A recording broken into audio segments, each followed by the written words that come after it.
Este mes, mis hermanos, vamos a estar estudiando la carta a los Éfesos o vamos a estar estudiando Efesios. Todo este mes, el próximo mes y creo que terminaremos en agosto en la última parte de Efesios, ¿verdad? Entonces, lleva una tarea en su casa. Hoy probablemente evacuemos un capítulo, si podemos, y si no, pues el tiempo, porque tenemos que profundizar en el primer capítulo. Solo quiero decirles, mi hermano, esa carta fue escrita ¿por quién? Por el apóstol Pablo, ¿verdad? Estando en la cárcel allá en Roma. Queremos ver una información de toda la carta en probablemente 10 minutos, y nos vamos a ayudar ahí en el audiovisual.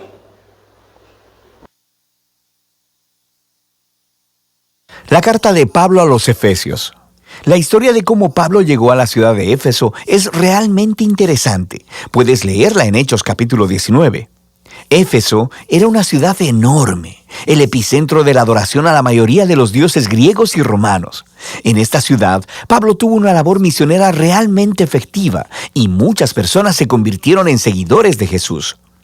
Años más tarde, después de haber sido aprisionado por los romanos, Pablo escribió esta carta. El flujo de pensamiento en la carta se divide en dos mitades muy claras. En la primera mitad, Pablo explora la historia del Evangelio, cómo toda esta historia llega a su clímax en Jesús y en la creación de su comunidad multiétnica de seguidores. La segunda mitad de esta carta se enlaza con la primera con la palabra pues, y aquí Pablo explora cómo la narrativa del Evangelio debe afectar cada parte de nuestras vidas, a nivel personal, en nuestros vecindarios, comunidades y familias. Así que profundicemos para ver cómo Pablo desarrolla todos estos temas. El capítulo 1 se inicia como un hermoso poema al estilo judío, donde Pablo alaba a Dios Padre por las cosas asombrosas que ha hecho en Cristo Jesús. Desde la eternidad pasada, el Padre determinó elegir y bendecir a el pueblo del pacto. Recuerda aquí la familia de Abraham y a Génesis 12, versículos 1 al 3. Y a través de Jesús, ahora cualquier persona puede ser adoptada en esta familia. La muerte de Jesús cubre aún nuestros peores pecados, nuestros peores fracasos, y encontramos en Jesús la gracia de Dios. De hecho, dice Pablo, la gracia ha abierto un camino completamente nuevo para nosotros entender cada parte de nuestras vidas. Él dice en el capítulo 1, verso 10, que el propósito de Dios era reunir bajo el dominio de Cristo, título que significa Mesías, todas las cosas, tanto en el cielo como en la tierra. El plan de Dios siempre fue tener una numerosa familia de seres humanos restaurados, unificados en Jesús el Mesías. Este propósito divino se hizo claro, dice Pablo, cuando nosotros fuimos hechos parte de esa familia. Y aquí, él se refiere a los judíos étnicos de la familia de Abraham, pero luego Pablo habla de cómo ustedes, refiriéndose aquí a los no judíos, escucharon acerca de Jesús, de la salvación a través de él, y fueron hechos parte de esta familia por la obra del Espíritu Santo. De manera que aquí, él se refiere a los eventos que se cuentan en las historias del libro de los Hechos, acerca de cómo el Espíritu de Dios unió a los judíos y a los no judíos en una sola familia bajo Jesús, tal como Dios le prometió a Abraham hacía mucho tiempo. Nota también cómo en este poema, Pablo comienza hablando acerca de Dios Padre, luego acerca de Jesús, el Hijo, y aquí al final está hablando del Espíritu. Las tres personas de la Trinidad trabajan juntas. Es realmente genial cómo Pablo narra el contenido del Evangelio. Después del poema, Pablo responde con una oración. Él ora para que estos seguidores de Jesús no solo conozcan cosas del Evangelio, sino que experimenten su poder de manera personal, para que sean vitalizados por ese mismo poder que levantó a Jesús de los muertos y que lo colocó como la cabeza exaltada de todo el universo. Ahora, en el capítulo 2, Pablo regresa y desarrolla algunas de las ideas principales del poema en el capítulo 1, especialmente acerca de la gracia de Dios y de esta nueva familia multiétnica de Jesús. Él comienza contando de nuevo la historia de cómo estos cristianos no judíos conocieron a Jesús. Antes de escuchar sobre Jesús, estaban físicamente vivos, pero espiritualmente muertos. Estaban atrapados en una vida sin propósito, de egoísmo y de pecado, y además estaban engañados por las oscuras fuerzas espirituales del mal. Pero asombrosamente, Dios en su gran amor y misericordia los salvó, perdonó todos sus pecados y sus vidas a la vida resucitada de Jesús y trayéndolos así también a la vida. Así que ahora, habiendo sido creados como nuevos seres humanos a través de Jesús, ellos tienen el gozo de descubrir toda la dimensión de su nuevo llamado, propósito y de las obras que Dios ha preparado para ellos. A ellos no solo les ha sido mostrada la gracia de Dios, sino que también han sido invitados a formar parte de una nueva familia. Antes de escuchar sobre Jesús, estas personas no judías no solo estaban apartadas de Dios, sino también estaban apartadas de su pueblo del pacto, la familia de Abraham.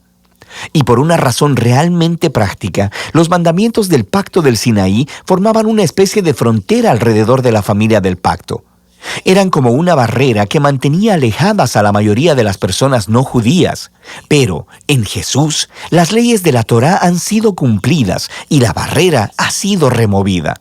Los dos grupos étnicos se han convertido, como dice Pablo, en una nueva humanidad unificada y que pueden vivir juntos y en paz. Así que Pablo continúa en el capítulo 3 maravillándose en el rol especial que pudo desempeñar para esparcir estas buenas nuevas a las personas no judías.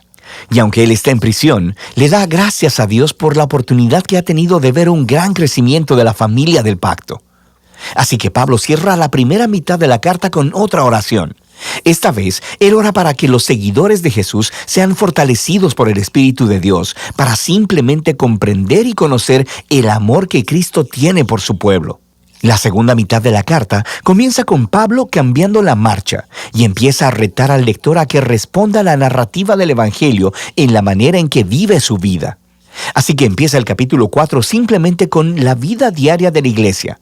La iglesia es una gran familia, con toda clase de gente diferente, pero él enfatiza que todos ellos son uno, y uno es una palabra clave en este capítulo. Ellos son un cuerpo que está unificado por un espíritu, tienen un Señor, una fe, un bautismo, y creen en el mismo Dios. Esta es mucha unidad. Sin embargo, dice Pablo, unidad no es lo mismo que uniformidad. Continúa explicándoles cómo la nueva familia de Jesús consiste de muchas clases de personas diferentes, pero todas son empoderadas por el Espíritu Santo, usando cada una sus talentos especiales y sus pasiones para servir, amarse unos a los otros y así edificar a la iglesia. Y aquí, él usa dos metáforas realmente geniales. Una es la de edificar la iglesia como a un nuevo templo, y la segunda, que todos los miembros se están convirtiendo en una nueva humanidad con Jesús como su cabeza. Y esta nueva humanidad es una metáfora que él seguirá desarrollando en los siguientes capítulos. Pablo reta a cada cristiano a despojarse de su vieja humanidad, como si fuera una ropa vieja, y vestirse de la nueva humanidad en la cual la imagen de Dios está siendo restaurada. Y luego, él continúa con una larga sección donde compara la nueva y la vieja humanidad. Así que, en lugar de mentir, los nuevos humanos dicen la verdad. En lugar de guardar el enojo, resuelven pacíficamente sus conflictos. En lugar de robar, los nuevos humanos son generosos. En lugar de chismear, animan a otros con sus palabras. En lugar de vengarse, los nuevos humanos perdonan. En lugar de satisfacer todo impulso sexual, los nuevos humanos cultivan el dominio propio de sus deseos corporales. En lugar de emborracharse, los nuevos humanos están bajo la influencia del Espíritu de Dios, y Pablo describe de 4 maneras diferentes cómo luce esta influencia. Las primeras 2 tienen que ver con el canto, cantar juntos y también cantar a solas. Y es muy interesante que lo primero que Pablo piensa acerca de cómo trabaja el Espíritu en las vidas del pueblo de Jesús es el canto y la música. La tercera señal de la influencia del Espíritu es estar agradecido en todo. Y la cuarta es que el Espíritu obligará a los seguidores de Jesús a ponerse por debajo de los demás y a considerar a los demás como más importantes que ellos mismos. Y Pablo desarrolla este cuarto punto, mostrando cómo funciona en el matrimonio cristiano. Tienes a una esposa que sigue a Jesús. Ella es llamada a respetar a su esposo y a permitir que él se haga responsable de ella. Y el esposo es llamado a amar a su esposa y a usar su responsabilidad para someter su agenda egoísta y priorizar el bienestar de su esposa por encima del suyo. Y Pablo dice que esta clase de matrimonio está representando la narrativa del Evangelio. Las acciones del esposo imitan a Jesús, su amor y autosacrificio. Las acciones de la esposa imitan a la iglesia, quien permite que Jesús la ame y la renueve. Luego, Pablo aplica la misma idea entre los hijos y los padres, y también entre los esclavos y amos. Pablo cierra la carta recordándoles a estos cristianos sobre lo real que es la maldad espiritual. Estos son seres y fuerzas que tratarán de socavar la unidad del pueblo de Jesús y dañar su nueva humanidad. Así que Pablo los reta a permanecer firmes y a vestirse de una armadura metafórica, la cual él describe en detalle. Y Pablo extrae todas estas piezas de armadura del libro de Isaías y de cómo Isaías describió al rey mesiánico. Así que ahora, como seguidores del Mesías, debemos hacer nuestros los atributos del Mesías, ya que formamos el cuerpo de Jesús. De manera práctica, creo que Pablo quiere que los cristianos empiecen a formar nuevos hábitos, utilizando la oración, las escrituras y nuestras relaciones de los unos con los otros para proactivamente ayudarnos a crecer y a madurar como seguidores de Jesús. Y esa es la carta a los Efesios, una muy poderosa. Es aquí donde Pablo resume toda la narrativa del Evangelio y muestra cómo esta narrativa debería moldear cada parte de la historia de nuestra vida. Esa es una parte de la historia, toda resumida, pero estudiaremos capítulo, versículo por versículo, capítulo por capítulo, y necesito que usted en casa estudie Efesios, la carta a los Éfesos, porque es muy importante. Sabemos que fue escrita por el apóstol Pablo, ¿verdad? Todos saben eso, escrita por el apóstol Pablo, autor el apóstol Pablo, lugar de origen desde la cárcel en Roma. Fue aproximadamente en el año 60 y 62 antes de Cristo. Los destinatarios eran a los creyentes en Éfeso. Éfeso era una ciudad portuaria, donde era una ciudad importante para los romanos. Ahora, el lugar en la actualidad, mis hermanos, es Turquía. Yo quiero quedarme un momentito ahí. El lugar en la actualidad es Turquía.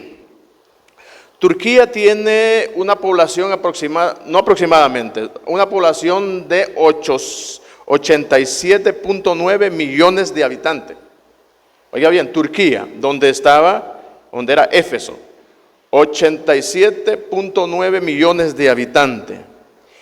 El 95-98% de los habitantes profesan creer en el Islam. El 95-98% profesan creer en el Islam. Esa secta, bueno, ellos mencionan religión, pero esa secta, mis hermanos, es una secta que está siendo propagada en el Medio Oriente. El aproximado de creyentes ahí, aproximado de cristianos en Turquía es del 2% o el 5%, que equivale a unos 100,000 o 200,000 cristianos. Cuando hablamos cristianos, no solamente estamos hablando de cristianos evangélicos, sino que todos los que profesan a Cristo, no solamente evangélicos, todos los que profesan a Cristo, unos 100,000 o 200,000 personas en Turquía. ¿Se imagina, mi hermano, que allí se empezó el evangelio por el apóstol Pablo y hasta dónde han llegado a hacer o profesar una secta pagana? Para ellos no, pero para nosotros, cuando hablamos y conocemos de la palabra de Dios, ¿qué pasó? Y lo platicamos con hermano David, un tiempo que estuvimos especial platicando, ¿qué pasó? Y nos volvimos a Apocalipsis capítulo 2, cuando la carta a los Éfesos, a la iglesia de Éfeso, dice: mira dónde has caído, si no, vendré por ti y quitaré tu candelero de tu lugar. Y fue quitado el candelero, mi hermano. Cuando dice el candelero, el pastor fue quitado de ahí, de esa iglesia. Y es ahí donde viene la decadencia, mi hermano. Turquía en la actualidad es un lugar donde verdaderamente no le dan la gloria y honra a Cristo Jesús. Es triste, pero esa es la realidad, mi hermano. Es triste, pero esa es la realidad. Era un lugar donde estaba el templo de la Artemisa Diana. Ahí estaba esa diosa y los de Éfeso veneraban esa diosa Diana. La ciudad estaba inundada de ocultismo, la magia y la idolatría. En el tiempo de Pablo, esa ciudad estaba llena de ocultismo, la magia y la idolatría. Pablo estuvo ahí en Hechos, dice en Hechos 20:31, que estuvo ahí aproximadamente 3 años amonestando a la iglesia de Éfeso.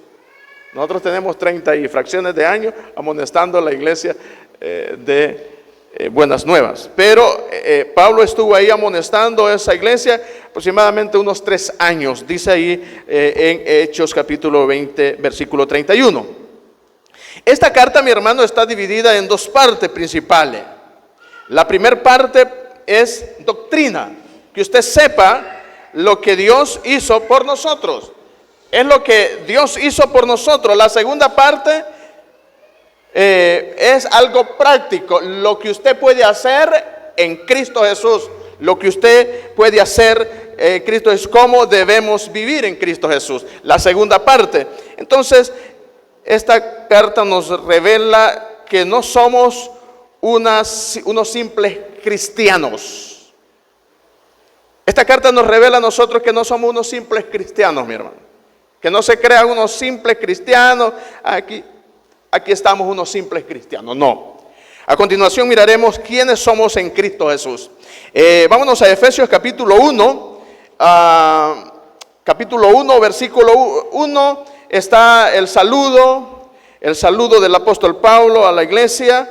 Y queremos ahí decir como Pablo dice: Pablo, apóstol de Jesucristo, por la voluntad de Dios, a los santos y fieles en Cristo Jesús que están en Éfeso, gracia y paz a vosotros de Dios nuestro Padre y del Señor Jesucristo. Este es el saludo del apóstol Pablo a los hermanos, a los santos en la iglesia de Éfeso.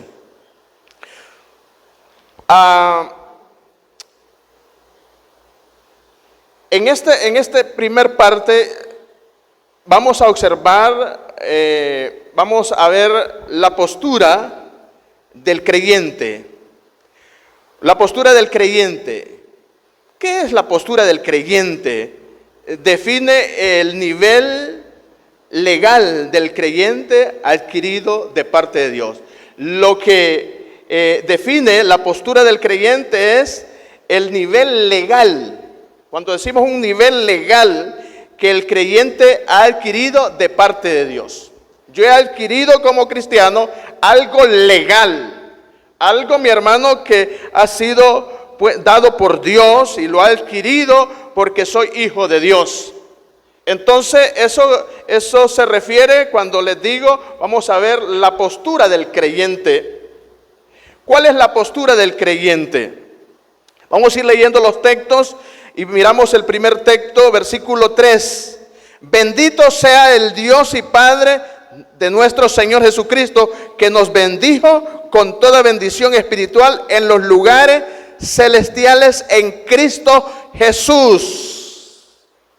Mi hermano, ¿qué hizo Dios a los creyentes? Nos bendijo con toda bendición espirituales en Cristo Jesús. Número 1, nos bendijo.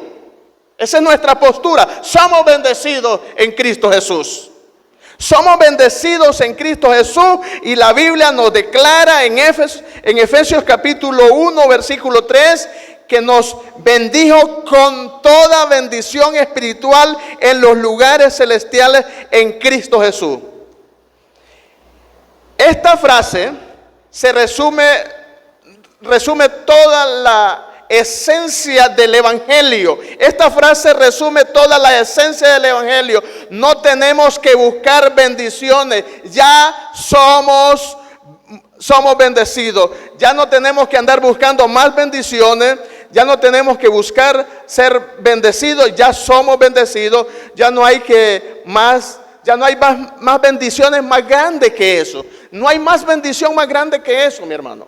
Mira, yo te quiero decir esta mañana, a veces los creyentes le decimos al Señor, bendíceme, Señor. ¿Qué más quiere, mi hermano? Usted no debe de andarle pidiendo, bendíceme, Señor, porque hemos sido bendecidos y la más grande bendición es lo que Dios nos ha dado. La más grande bendición es la que Dios nos ha dado. Legalmente somos bendecidos por Dios, los que hemos creído en Él. Y en verdad, mi hermano, no tenemos que buscar más bendiciones.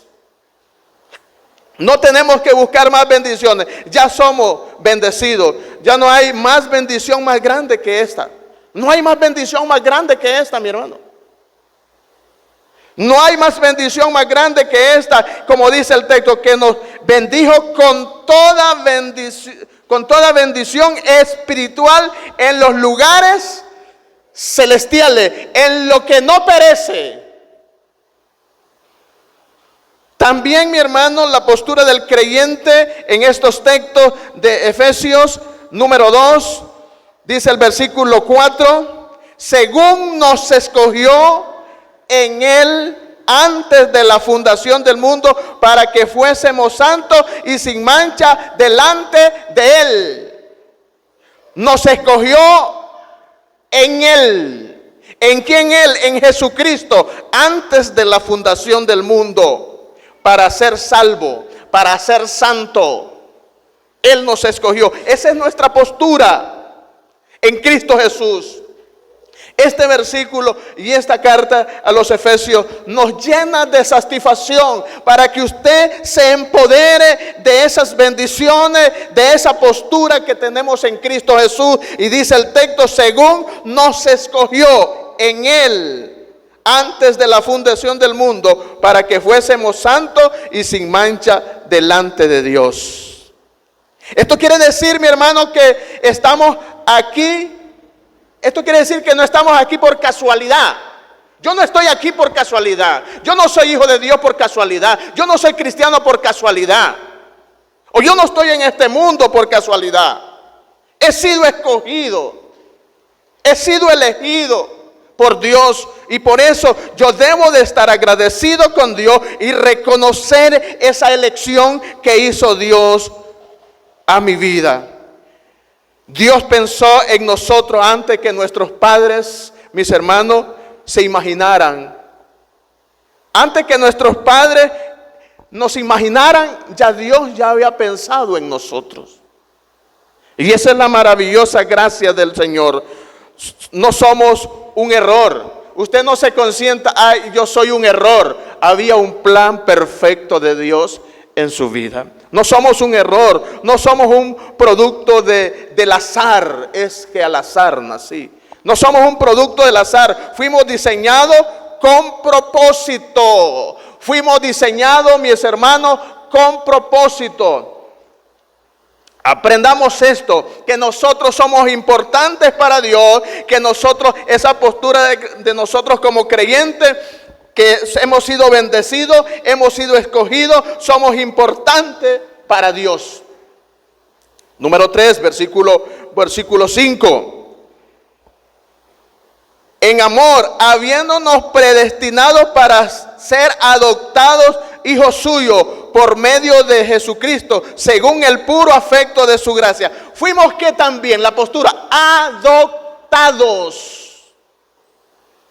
Y ahora que soy adoptado yo, mi hermano, no debo de vivir bajo culpa. Ay, es que yo soy adoptado. Ahora yo soy adoptado y soy legítimo hijo de Dios. Antes el pueblo era de Israel, pero Él me adoptó a mí. Le plació adoptarme. Y Pablo, predicando a los Éfesos, sabiendo que son gentiles, les dice: fueron adoptados ustedes por Cristo Jesús. No debemos vivir bajo culpa. Es que yo no era, no, es que hoy es hijo de Dios. No por sus méritos, sino por la gracia de Dios. Cristo ya pagó el precio por sus pecados. Gloria a Dios por eso. Y por eso te estamos enseñando la primera parte, donde nos enseña doctrina, donde nos enseña quiénes somos en Cristo, qué hizo Dios por nosotros. Y esto es lo que Dios hizo por nosotros. Nos predestinó para ser adoptados hijos suyos. Para eso nos predestinó, para ser adoptados hijos suyos, conforme el versículo 5. En amor, habiéndonos predestinado para ser adoptados hijos suyos por medio de Jesucristo, según el puro, no según lo que yo era, según el puro afecto de su voluntad. Gloria a Dios por eso. Nuestra postura como hijo de Dios. Número 4, versículo 6.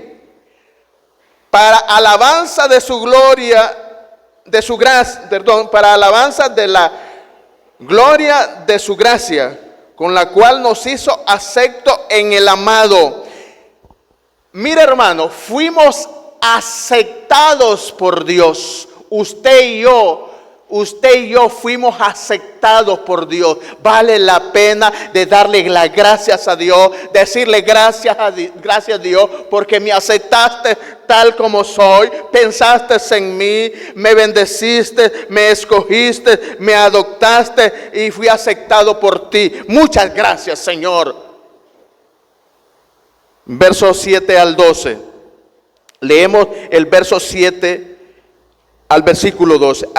En quien tenemos redención por su sangre, el perdón de pecado, según la riqueza de su gracia. La gracia del Señor fue tan grande que nos perdonó, no tomó en cuenta mis pecados, me perdonó, y por eso a Él sea la honra y la gloria por haber hecho eso en mí. Nos redimió por su sangre. Y dice el versículo 8, que hizo sobreabundar para con nosotros en toda sabiduría e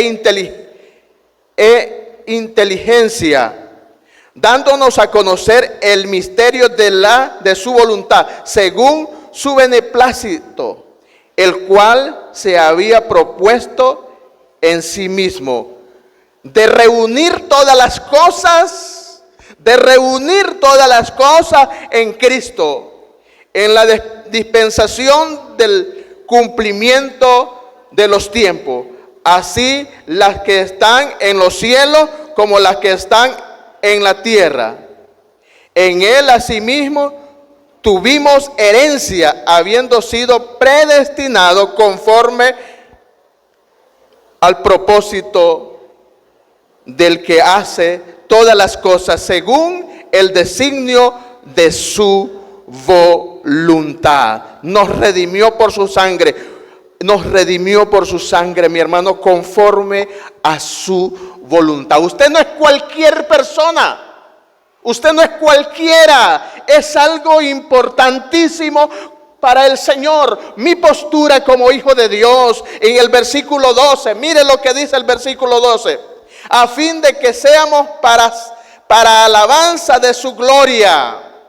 Nosotros los que primeramente esperamos en Cristo, somos alabanza de su gloria. Alabado sea el nombre del Señor por eso. Y el versículo 13, en Él también vosotros, habiendo oído la palabra de verdad, el evangelio de vuestra salvación, y habiendo creído en Él, fuimos sellados con el Espíritu Santo. Gloria a Dios por eso. Hermano, nosotros los creyentes fuimos sellados con el Espíritu Santo de la promesa. Esa es la postura del creyente. Fuimos bendecidos en los lugares celestiales.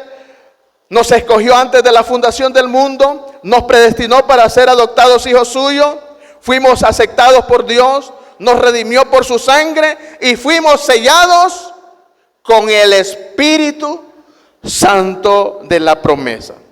Esa es la marca de que somos, esa es la marca, mi hermano, de que somos propiedad divina. Esa es mi marca. Yo, Guillermo Lago, fui sellado con el Espíritu Santo y soy propiedad ¿de quién? De Dios. Nadie me va a quitar eso, mi hermano. Esa es mi postura en Cristo Jesús. Soy propiedad de Dios. Usted es propiedad de Dios si ha sido sellado con el Espíritu Santo. Eso significa que le pertenecemos ¿a quién?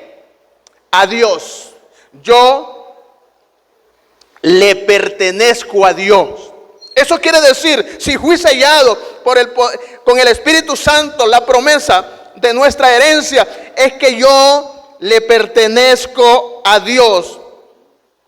Que mi futuro, que su futuro está asegurado en Dios. No tenga miedo, mi hermano. Si usted es un hijo de Dios, si usted ha creído en el Evangelio, si ha creído en Jesucristo, fue adoptado por Él, entonces lo selló con el Espíritu Santo, no tenga miedo.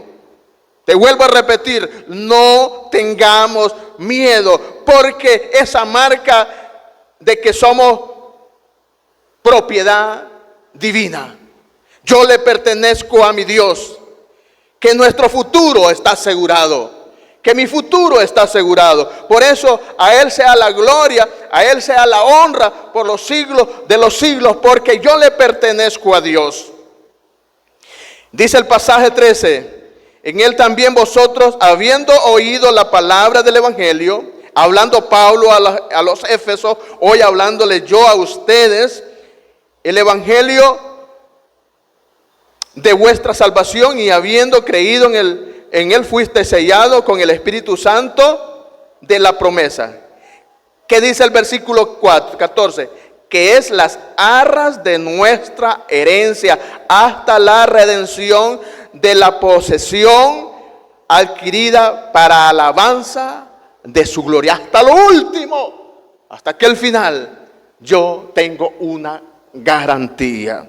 Alabado sea el nombre del Señor. Diciéndole esto Pablo en su primera intervención a la iglesia de los Éfesos, también diciéndonos a nosotros, ahora Pablo, vea en el versículo 15 al versículo 19, la oración de Pablo, la oración del apóstol Pablo por los creyentes en Éfeso.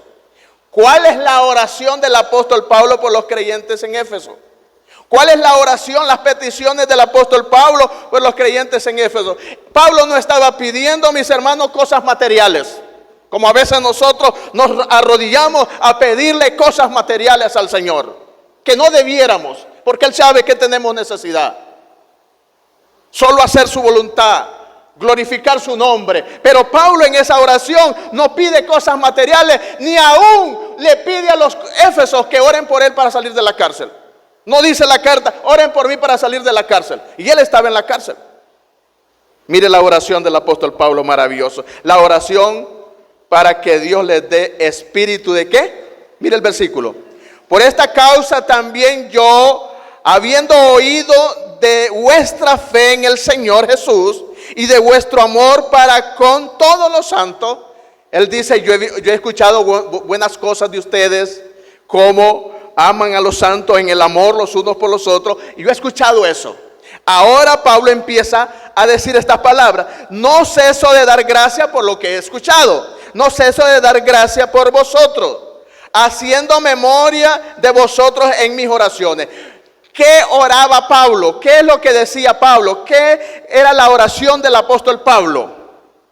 Pablo oraba para que Dios les dé espíritu de sabiduría y de revelación. Mire lo que dice el versículo 17.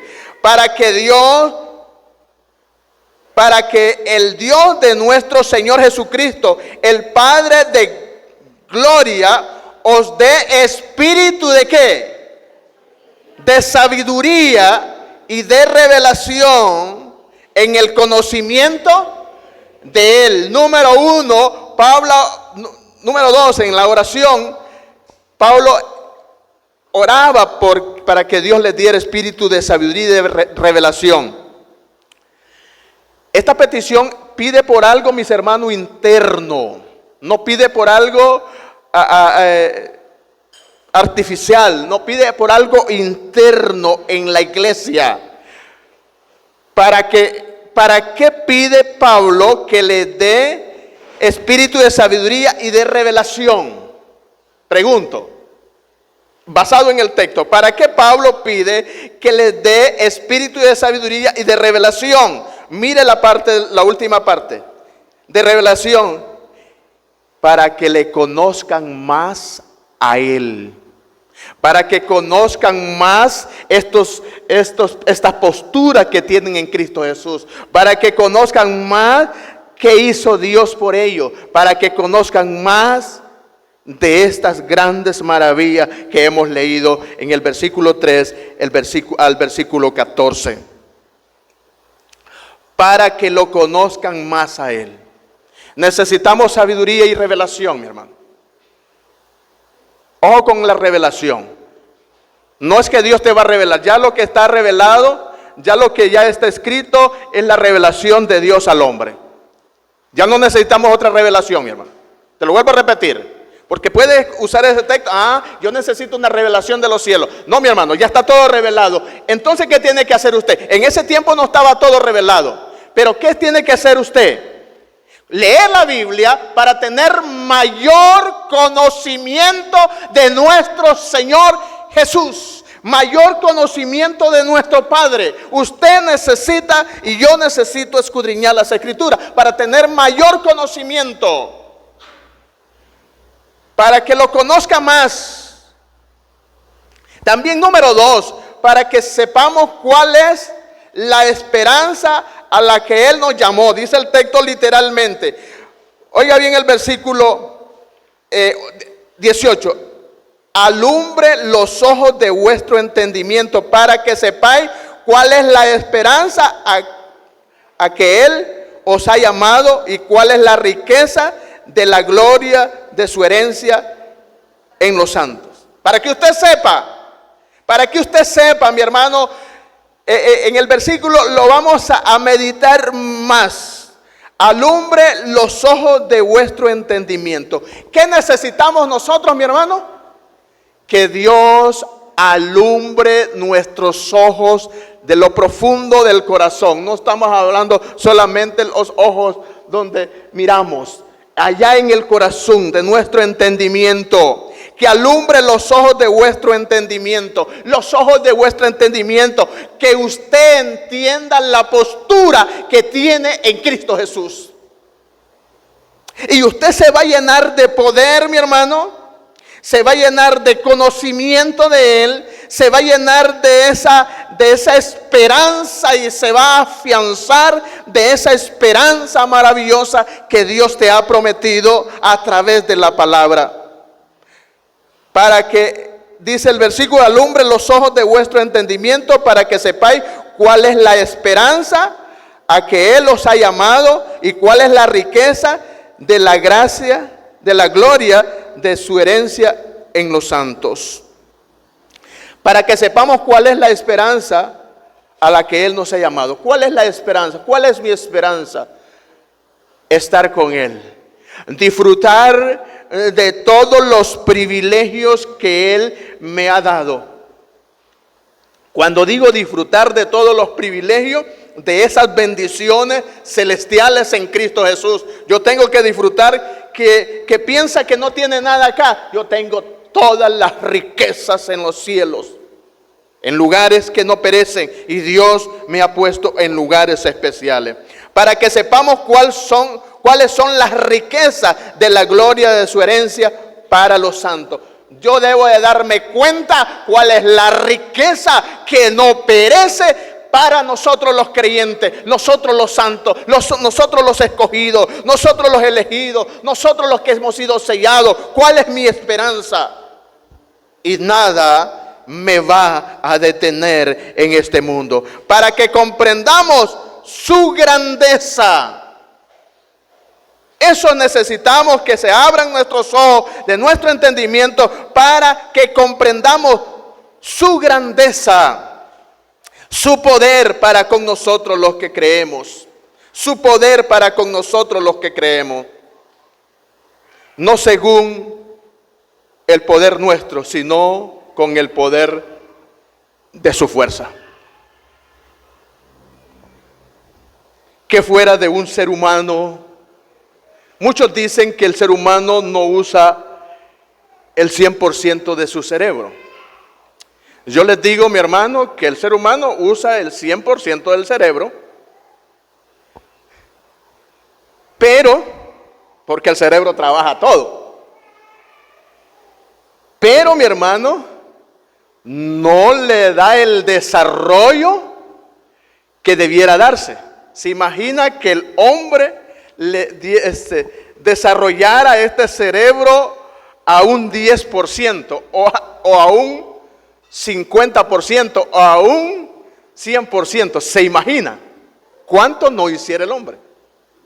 Ahora, ¿te imaginas, mi hermano, que tú tengas un 100% del conocimiento de Dios y que fuesen abiertos tus ojos para entender el poder que usted tiene? No necesitamos nosotros andar pidiendo poder, mi hermano. Te lo digo en esta hora. No necesito yo, Señor, dame poder. Tú ya lo tienes, mi hermano. Yo ya lo tengo. Lo que pasa es que no se ha desarrollado en nosotros porque hemos sido tan negligentes de conocer el poder que Dios nos ha dado a nosotros. Ya se imagina que yo usara el poder máximo que Dios me ha dado a mí.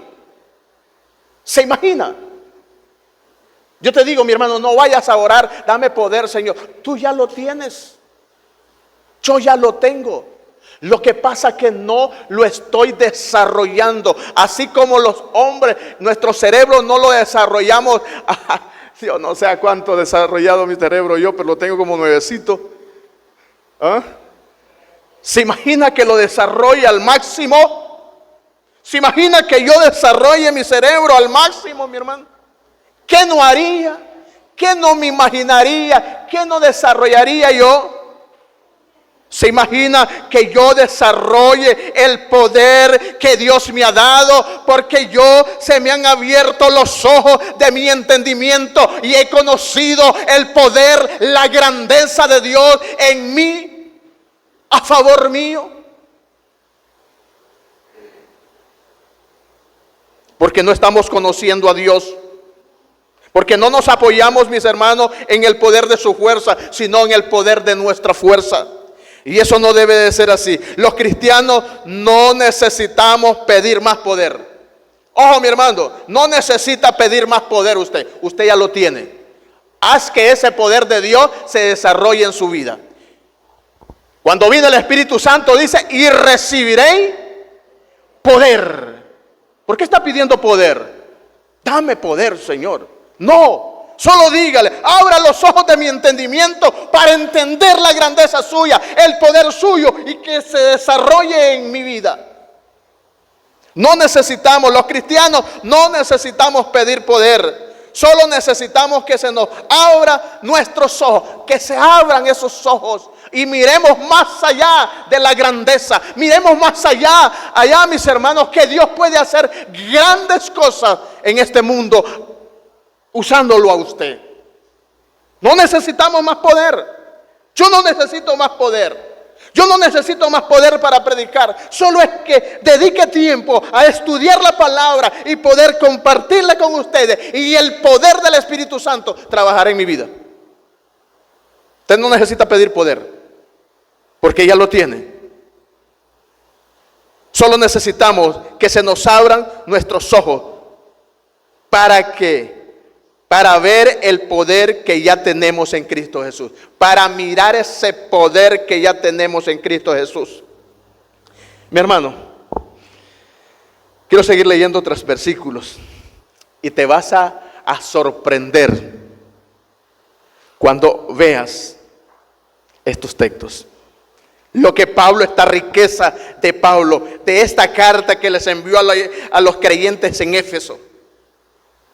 Les dice la postura de ustedes en Cristo Jesús.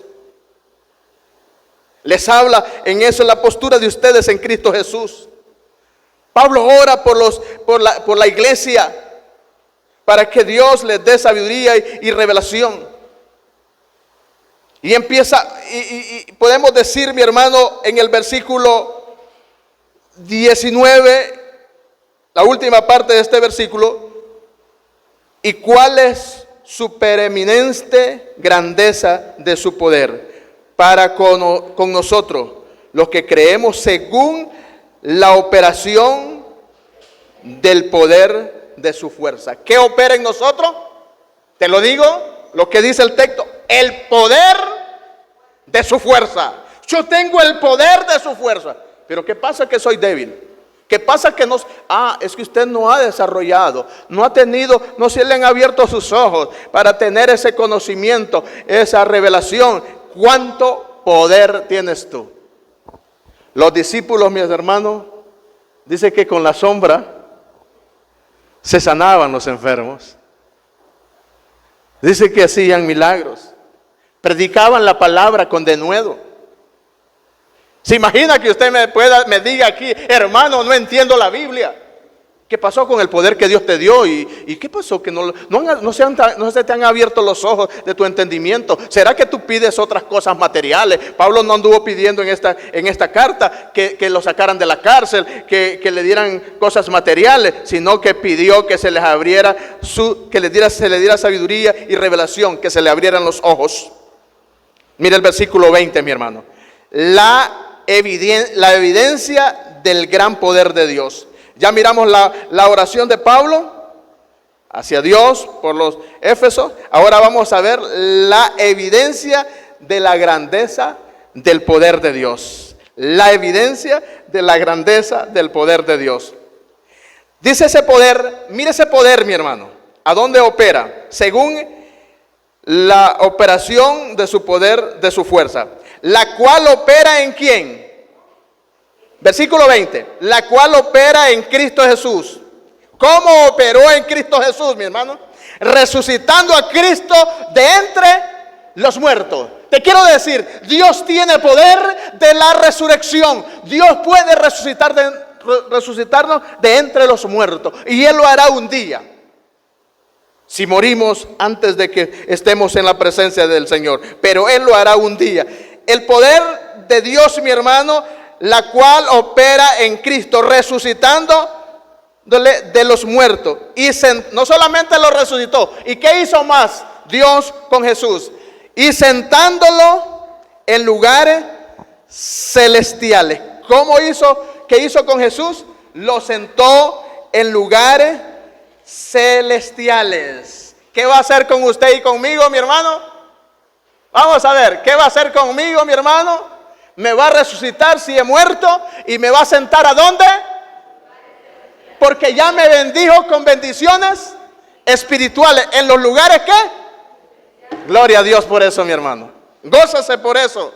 Porque tiene, mi hermano, usted y ve el poder de Dios en la vida suya. Pero es necesario que nos dé sabiduría y revelación a través del conocimiento de la palabra, no una nueva revelación, sino a revelación a través de la palabra para conocer el poder de nuestro Dios. Lo sentó a su diestra en lugares celestiales. ¿Qué hizo más, mi hermano? Poniéndolo a Jesús por encima de ¿qué? Versículo 21. Sobre todo principado. ¿Cómo lo puso a Jesús, mi hermano? Por encima de toda autoridad, poder, hoy y para siempre. Hoy y para siempre. Dice el versículo 21. Sobre todo principado y autoridad y poder y señorío. Y sobre todo nombre que que se nombra no solo en este siglo, sino también en el venidero. Cuando yo te leo eso, y Pablo le estaba escribiendo de la cárcel, se imagina el poder que tenía Pablo. A Pablo se le abrió ese entendimiento y esa revelación escribiendo estas palabras. ¿Se imagina usted escribiendo una carta a una iglesia? ¿Qué le digo? Pero Pablo le dice, sobre todo principado Jesús fue puesto, por encima de todo principado de autoridad y poder y señorío, sobre todo nombre que se nombra, no solo en este siglo, sino también en el venidero. ¿Qué hizo más, mi hermano? Lo sometió. Dios sometió a todas las cosas bajo los pies de Jesús. Te voy a hacer un ejemplo. Como por ejemplo, le hizo así: sometió todas las cosas sobre los pies de Jesús. Vamos a ver, para que usted observe lo que hizo Jesús, lo que hizo Dios.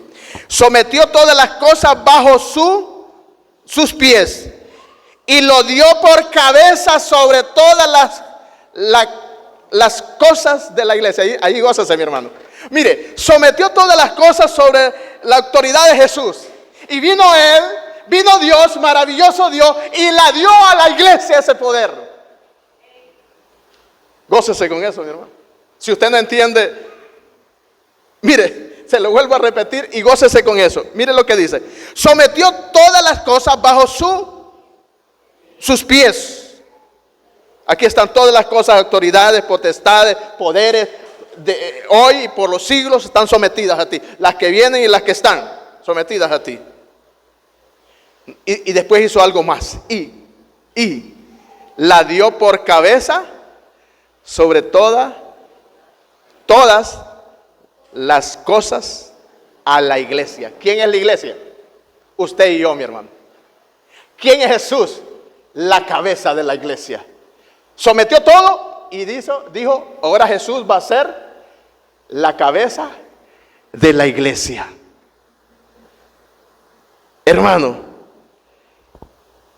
lo dio a la iglesia por cabeza. Él dice, ya lo sometí, lo senté en lugares celestiales, sometí a toda potestad, señorío, ahora sometí todas las cosas bajo sus pies y lo dio por cabeza sobre toda cosa a la iglesia. Versículo 23. La cual, ¿quiénes somos nosotros? La cual es su cuerpo, la plenitud de aquel que todo lo llena. Todo de aquel que todo lo llena en todo.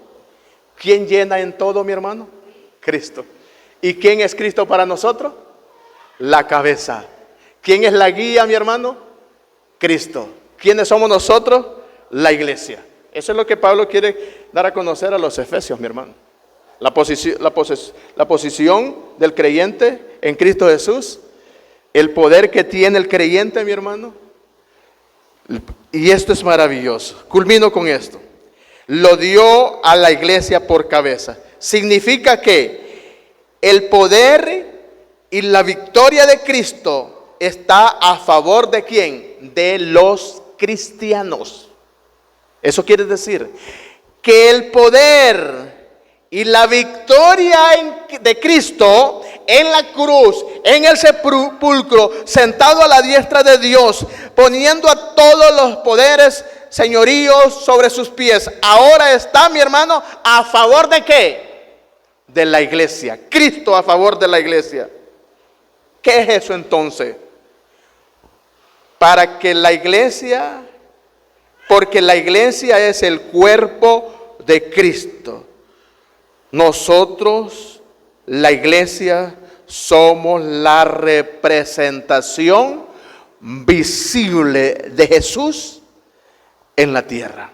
Él es la cabeza y nosotros la representación visible en la tierra. Mi hermano, Si después de dar a conocer el apóstol Pablo